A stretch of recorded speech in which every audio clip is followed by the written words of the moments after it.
Senator Senjum asked the question yesterday, and Senator Jasinski asked I don't have a question, I just have a statement here. It asked the question today, what do we need to do? How will we make sure that this will never happen again? And then it was followed by pronouncements that, tremendous shows of force from the police are the ways, and National Guard are ways to make sure that this never happens again.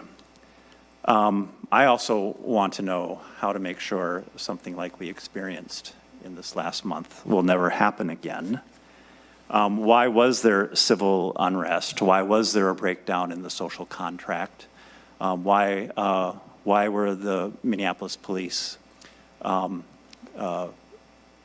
experiencing such a low level of trust so as to be highly ineffective in many instances and in trying to quell and deal with what was going on? What is at the root cause of civil unrest? And we're now on the third of what will be 5 or 6 4-hour hearings, 4-hour plus hearings. And I think unpacking these questions and really digging in and learning about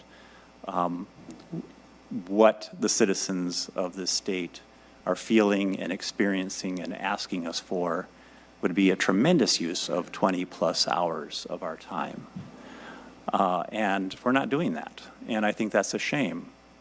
Mr. Chair, you said that's not the purview and the jurisdiction of these committees. I don't think that's the point. The point is, last I checked, you have a Republican majority leader. You have a decision as a caucus on how we're going to invest over 20 hours of our time. And we've heard a lot of pronouncements about how there haven't been big enough shows of force in a timely enough fashion and failures of leadership.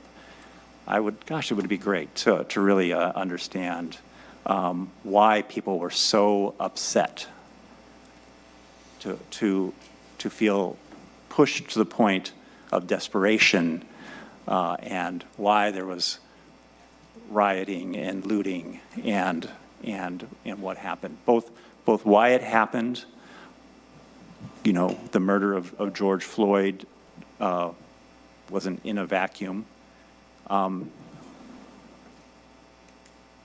In terms of the larger context of racial division and mistreatment and maltreatment of black people and other people, but also how, in fact, law enforcement in its professional judgment and otherwise can both escalate and de-escalate particular circumstances and dynamics. That would be an interesting conversation.